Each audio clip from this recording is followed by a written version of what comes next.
Ladies and gentlemen, boys and girls, scranners, tanners, and green Bruce banners, welcome along to the Joe Spivey interview?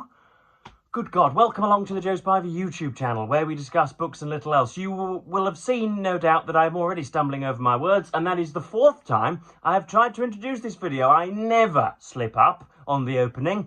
I sit down, I dismiss my Tunisian sex worker, and then I begin YouTube videos, and usually I dream up a rhyme and it comes straight from the throat and is delivered extemporaneously the first time, and yet it's taken me 4 times, and even on the 4th time I buggered it up a bit, didn't I? But here we are. Welcome along to the Joe Spivey YouTube channel, yada yada yada, blah blah blah. I have a TBR for you, but before that I have at least 7 or 8 other things to say, which bear very little relation to the bookosphere. So cling on tight, clunk in your seatbelts, and dismiss all youngsters, because this is naughty and mature, all of this. So first of all, I begin with a shameless plug. A little while ago you will have remembered that I showed you Ruby Tando's new book, All Consuming: Why We Eat the Way We Eat Now. Little Trollopian subtitle there.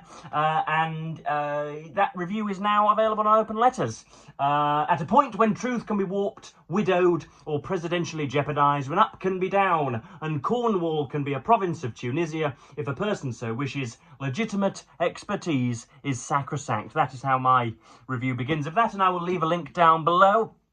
And what you should do is, you should copy and paste the entirety of that piece, send it to the Guardian's editor, and tell them that that they simply must employ me, otherwise they will be doing their legacy a disservice. So there we are. That's down below. That's my discussion of All Consuming by Ruby Tando. So I can do away with the laptop, because I don't need to quote myself anymore. And I must begin, first of all, with the weekend's action. That's why I haven't uploaded a video, because there has been so much sport to wrap the eyes around that, yeah, as I say, the television compelleth everybody to watch, and so I didn't want to be nattering before the blinking red dot.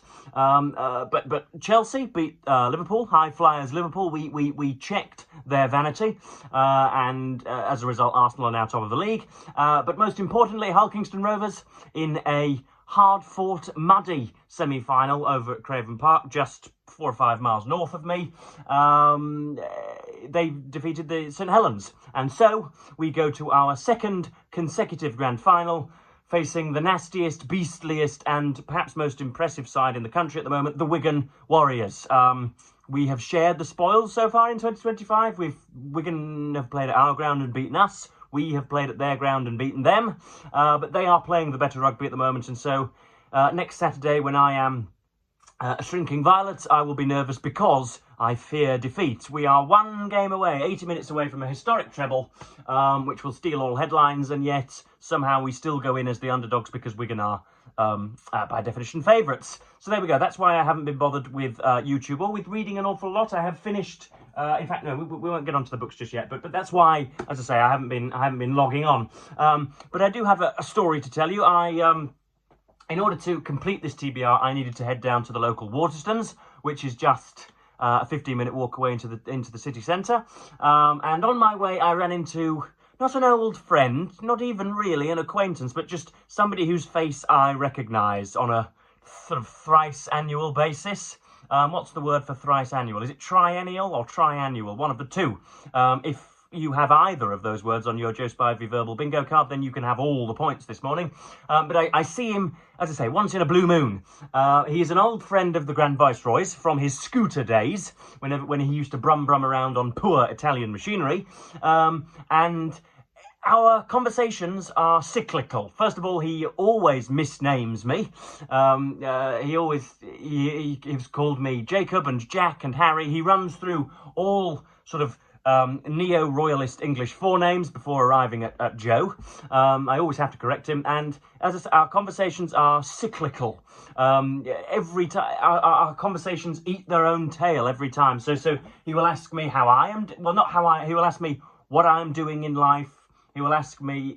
In other words, I always get the sense that he doesn't really know who I am. He recognises me and knows that I'm the Grand Viceroy's gilded son, and yet he knows nothing more of me, and gradually the nodes of my life come back to him. You'll hear him halfway through the conversation. Oh, yes, I remember now. You used to live down so-and-so street. Oh, I remember your grandmother now. Oh, how is Christian? Oh, this, that, oh. It's always saying oohs, always oohing and eyeing as slowly my life is revealed to him. And that's all fine. And we usually get through about 10 or 15 minutes. And then there's a spider running along the mantelpiece, and I need to guide him to safety. Usually I doff my cap after a short while and bid him adieu. Come on, little fella, there we go. And I'll just put him down near the bedside. But always, whenever we discuss his life, he has to tell me that he is a homosexual. Now, I'm sure you're well aware on this channel that I am a keen supporter of the LGBT movement or community, to use a noxious 21st century phrase, okay? I believe all love is love if it is legal. And judging by some of my private Instagram messages, a good 10 or 15% of you would wish that I was slightly more supportive of the cause. But you know that I hold nothing against the gays or the homosexuals.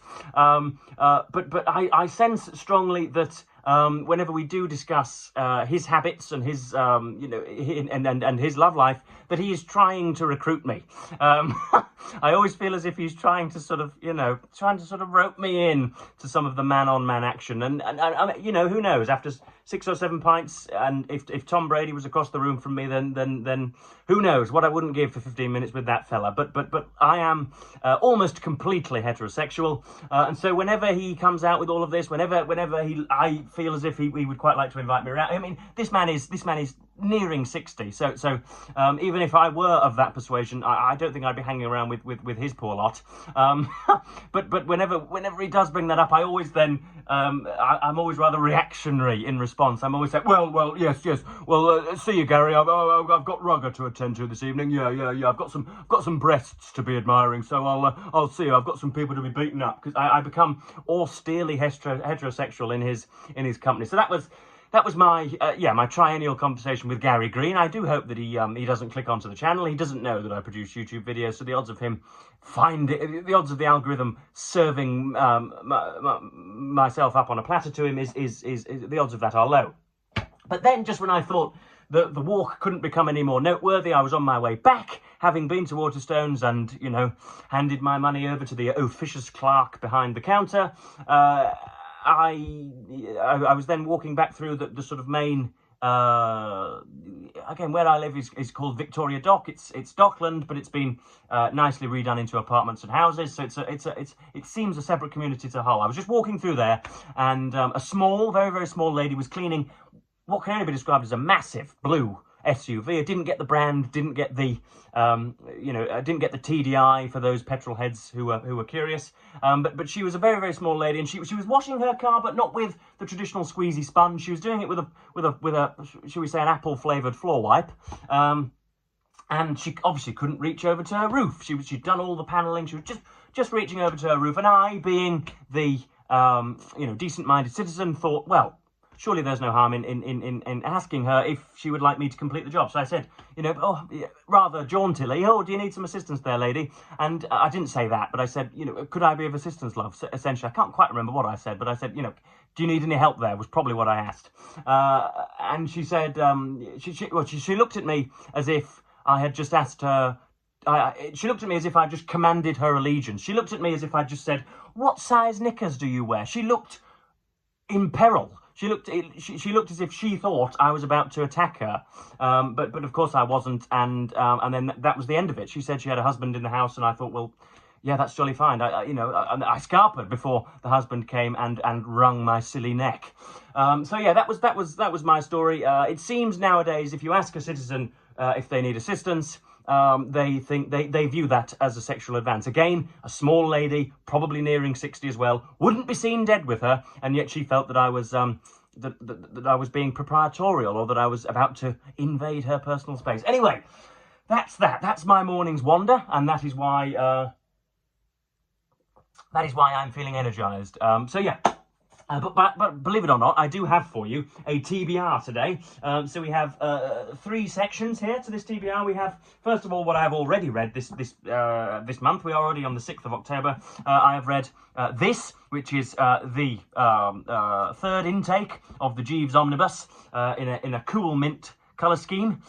There's the Gentleman's Gentleman, and there is the scrofulous Bertram Wooster.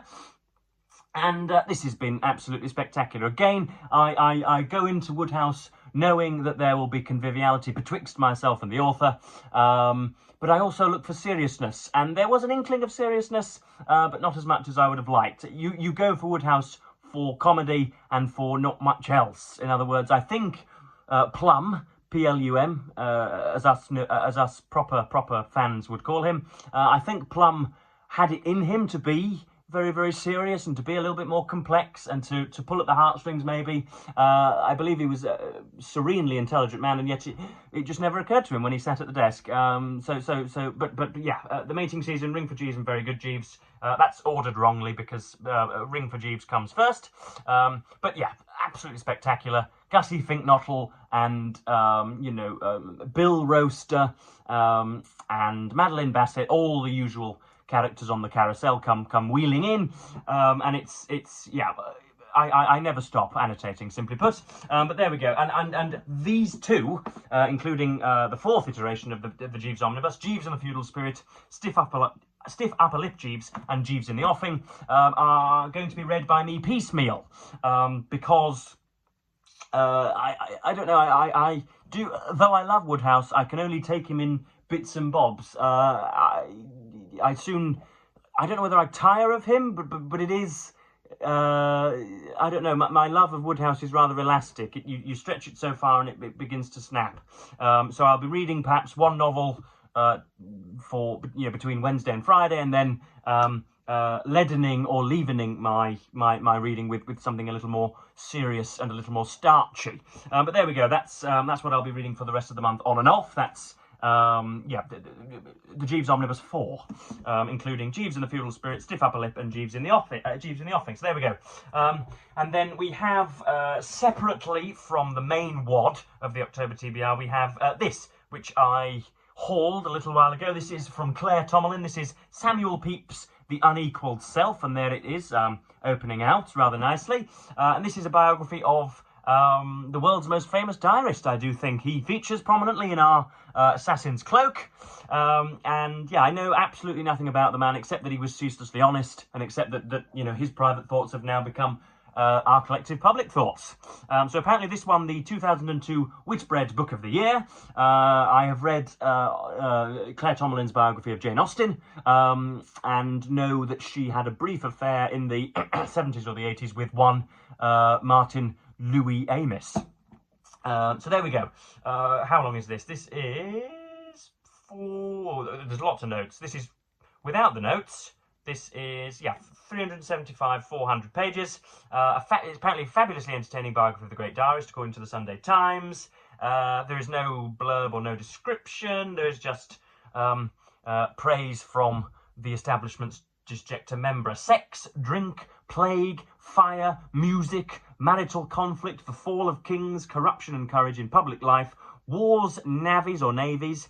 Yeah, navies, Joe, isn't it? Because navies would be 2 Vs. Public executions, incarceration in the Tower. Samuel Pepys' life is full of irresistible material, and Claire Tomlin seizes it with both hands. Fast, vivid and accessible. That's Hermione Lee writing in The Guardian. So there we go.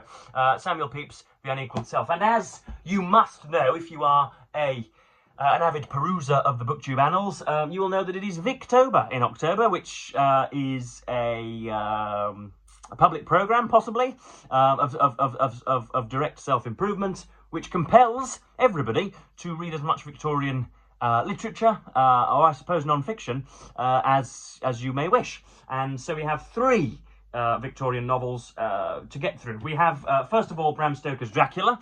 I have it in this nice Penguin Classic. I have read this before, but this was in my pre-BookTube days, in my pre-university days even, when I was still a steed, when I was still a pedal, when I was still looking to be an aspiring professional cyclist.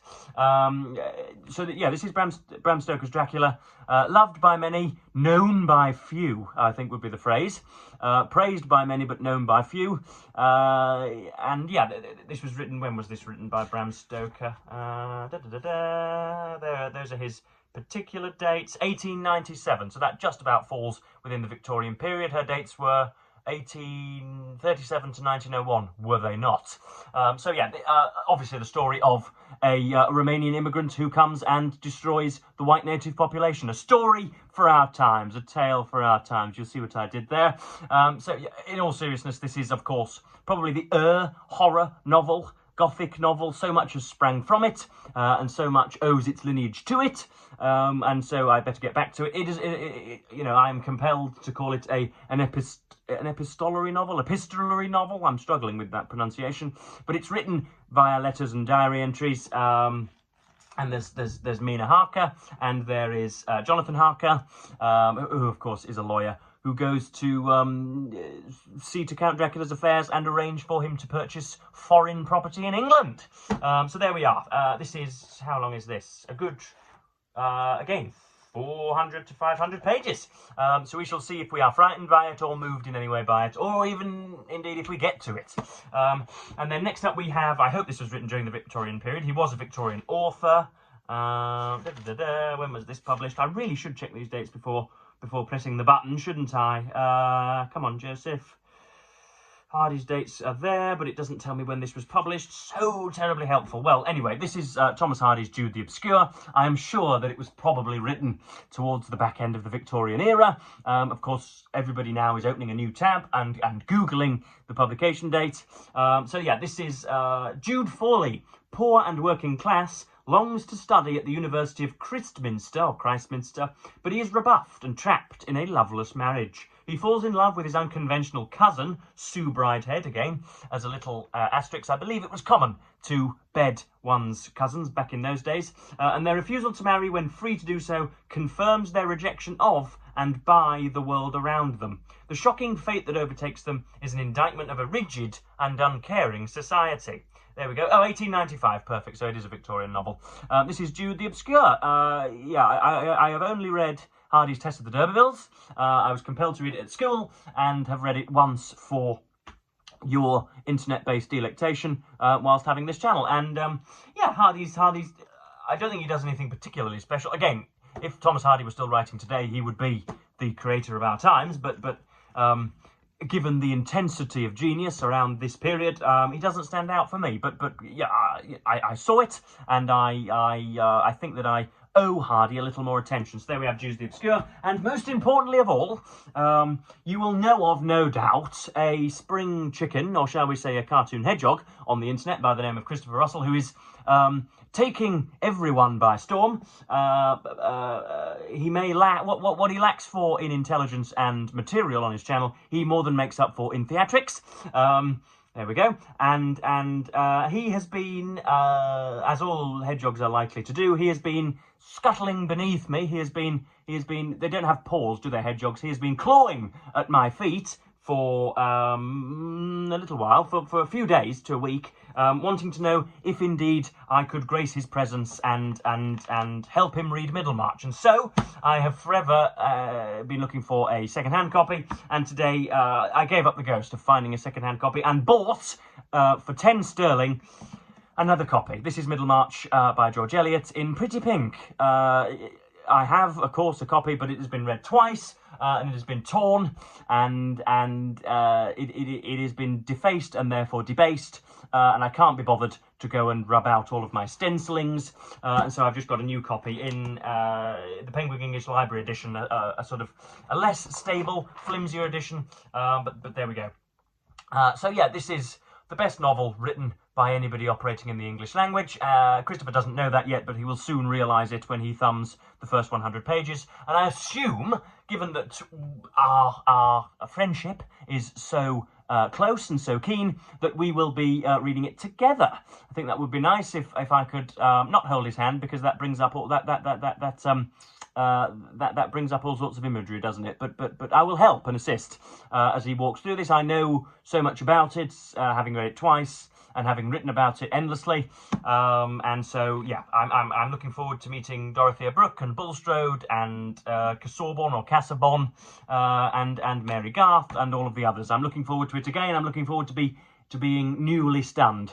So there we go. That's my October TBR. Not a great deal on here, but I have found that I've been twanging my Readly hamstring of late, and so I don't want to, in other words, overextend myself.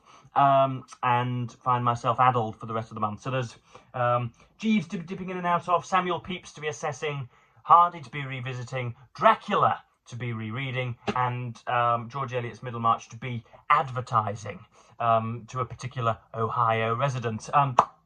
So there we go.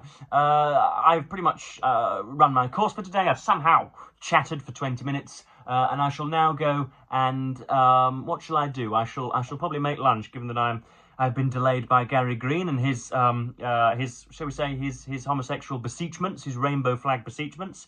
So there we go. Yeah, I'm delayed, and so I'll probably, rather than read for an hour after recording, I shall go and eat. So yeah, that pretty much does me for today, folks. Let me know what you're reading in October. Let me know what you think of my selections, and we shall have great discussions down below. So I will, as per usual, thank you ever so much for watching BookTube, and bid you the fondest of all earthly farewells.